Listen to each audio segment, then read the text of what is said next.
Hello students, आज हम 9th के साइंस 1 चैप्टर नंबर 2 जो हमारा कंटिन्यू है चैप्टर नंबर 2, उसमें आज हमारा ये रहेगा लेक्चर नंबर 5। इसमें आज हम ऊर्जा का रूपांतरण पढ़ेंगे।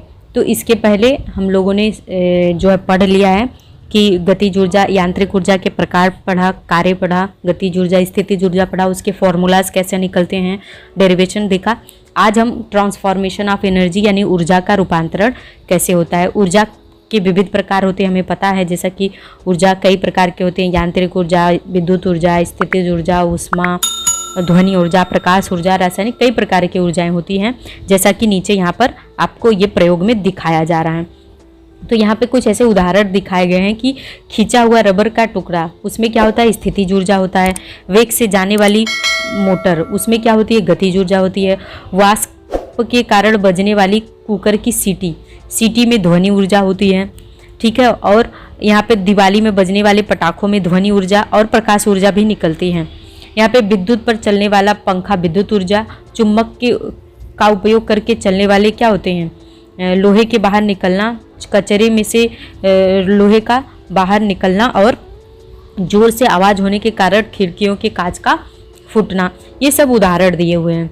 तो ऊष्मा एक, यहाँ पे ऊर्जा क्या हो रही है, एक फॉर्म से दूसरे फॉर्म में जा रही है। ऊर्जा का एक प्रकार जो है दूसरे प्रकार में रूपांतरण किया जाता है। जैसे दिवाली में पटाखे फोड़ने पर उसमें रासायनिक ऊर्जा, ध्वनि, प्रकाश और ऊष्मा, ये 3-4 प्रकार के ऊर्जा में रूपांतरण होता है। तो इस तरीके से यहाँ पे देखिए, मैंने आपको वही बता रही हूँ कि ऊर्जा का रूपांतरण कई फॉर्म में होता है। तो ऊर्जा कभी नष्ट नहीं होती है। ऊर्जा क्या होती है, एक रूप से दूसरे रूप में जो है क्या होती है, स्थानांतरित हो जाती है।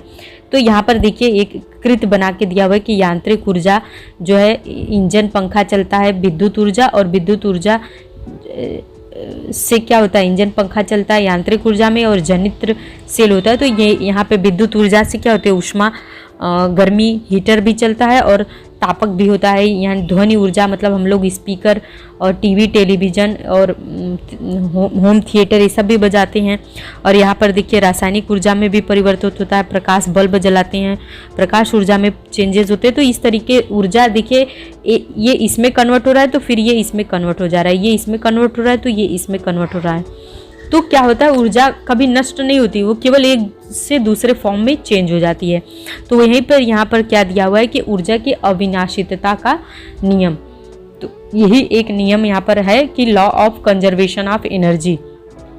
ऊर्जा न तो निर्माण किया जा सकता है और न ही उसे नष्ट किया जा सकता है, उसे एक प्रकार से दूसरे प्रकार में रूपांतरित किया जा सकता है। तथापि विश्व की संपूर्ण ऊर्जा सदैव अक्षय रहती है, यानी कि स्थिर रहती है। Energy can neither be create nor destroyed, it can be only transfer from one state to an other state, and the value of all whole universe energy is constant. मतलब पूरे संपूर्ण विश्व की एनर्जी क्या होती है, कांस्टेंट होती है, स्थिर होती है। इस तरीके से हम कह सकते हैं कि ऊर्जा केवल एक फॉर्म से एक फॉर्म से दूसरे फॉर्म में बदल जाती है, वो कभी नष्ट नहीं होती है।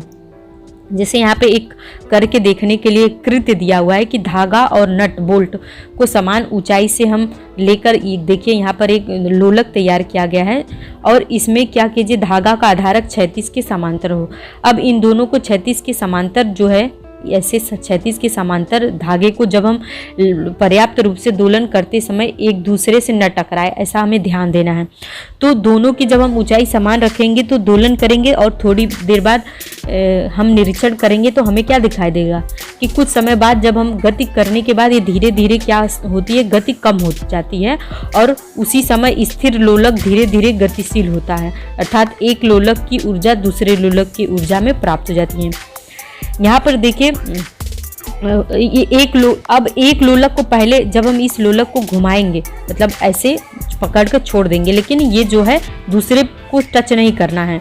जब हम एक लोलक को ऐसे पकड़ कर छोड़ देंगे तो ये धीरे धीरे क्या हो जाएगा, ये स्थिर हो जाएगा। लेकिन जैसे जैसे ये स्थिर होता जाएगा वैसे वैसे इसमें गति आती जाएगी, बिना टच किए हुए ही। इसको बिना स्पर्श किए इसमें गति आ जाएगी, यानी कि एक लोलक की ऊर्जा दूसरे लोलक को प्राप्त हो जाती है, यानी कि इसे स्थानांतरण ऊर्जा का कह सकते हैं। तो आई होप आपको समझ में आया है। वीडियो को पूरा देखने के लिए धन्यवाद।